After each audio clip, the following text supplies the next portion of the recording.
Dan sebab mati ni benda yang datang bila-bila.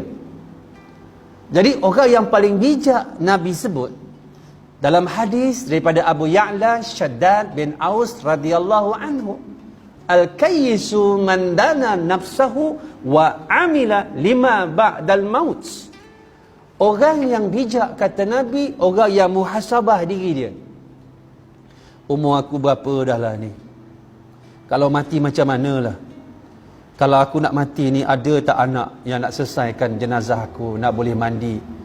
Anak kita tuan-tuan, kalau solat hak wajib dia tak sempurna, jangan harap dia jadi imam solat jenazah. Itu kaedah dia. Anak murid saya dia jadi imam kat depan, ayah dia meninggal, umur 12 tahun. Ada seorang tu atuk meninggal, 13 tahun. Yang 13 tahun ni sekarang ni, dah jadi ni dah. Dah pergi dekat South Africa dah. Dah habis Quran 30 juzuk, dah sambung belajar. Dah masuk 2 tahun, tahun kedua dah dekat Camperdown. Dia jadi imam untuk atuk dia sebab anak-anak atuk dia tak berani ke depan, dia ke depan. Umur 13 tahun. Sebab dia ada kefahaman. Sebab tu anak murid saya tolak dia. Umur 12 tahun dah boleh jadi imam jenazah kat depan. Mak ayah meninggal, 2 orang ni. Allahu Akbar. 12 tahun. Ketika tu baru hafal 3 juzuk. Belajar tu. Ni, pakai klip mic. Imam tu kata-kata imam. Macam mana ni ustaz? Kenapa? 12 tahun. Kenapa? Yelah, takut. Ya, kenapa? Kenapa Tuan Haji takut? Dia tak takut pun. Tuan Haji kenapa takut? Pucat. Imam tu pucat. Walaupun 12 tahun, dia berdoa tuan-tuan, satu masjid menangis. Bahasa Melayu je. Ya Allah, rahmatilah kedua ibu bapa kami, ya Allah. Kerana telah mendidik kami dengan Islam masa kecil, ya Allah. Kami kenal Engkau, ya Allah. Kerana didikan ayah kami, ya Allah. Satu masjid menangis tuan-tuan. Kenapa menangis tuan-tuan? Sebab dia berdoa dengan hati dia, dengan rasa kasih dia kepada Allah, kepada mak ayah dia, dia menangis. Kenapa orang meninggal, imam tu segak pakai kemah balik overseas, bukan over river? Kenapa orang tak menangis? Bahasa Arab fasih. Allahumma ja'al qabrahu rawdatan min riyadil jannah. Orang buat sengih je. Yang kalau isap rokok tak ada apa-apa. Soul tak ada soul. Soul tak ada. Jiwa tak ada. Jiwa tak ada.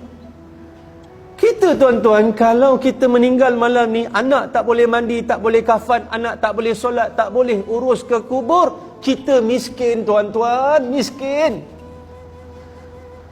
Miskin kita, miskin. Kita tak ada persiapan nak ke syurga Allah. Nak pergi syurga bukan besok persiapan.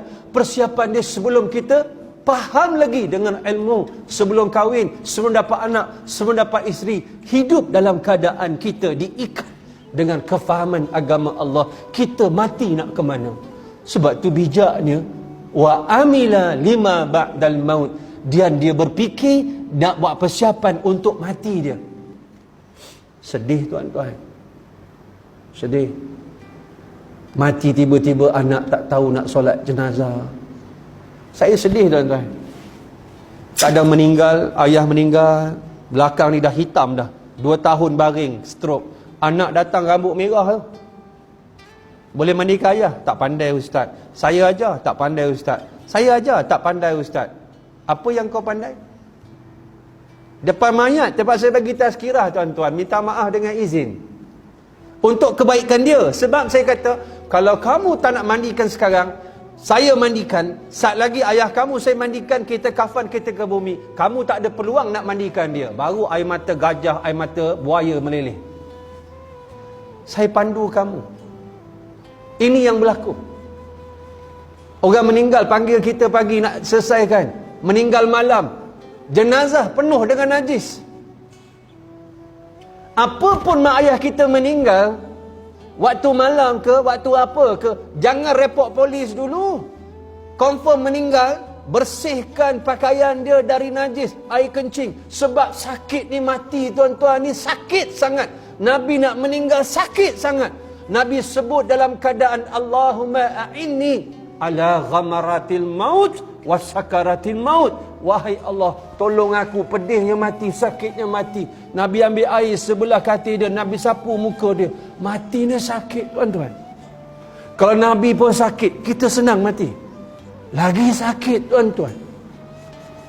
Tu yang tahi, bila orang meninggal, warna hitam keluar. Tahi yang paling hujung dikeluarkan kerana sakit, bukan kepalang. Kata Nabi, lebih sakit ditusuk oleh 1000 bilah pedang yang tajam. Sangat sakit. Tiba-tiba anak tak faham. Kerana tidak faham. Sebab itu inilah yang berlaku bila kita tidak ada kefahaman. Apakah itu kematian? Hakikat ini yang kita kena tanam malam ni untuk persiapan kita dengan cara balik. Cuci-cuci sekolah ni, buatlah makan-makan sikit. Panggil anak berkumpul, cucu berkumpul. Kalau ayah meninggal besok, siapa nak mandi ke ayah? Kalau ayah meninggal besok, siapa nak jadi imam solat jenazah? Dah kena beritahu sekarang.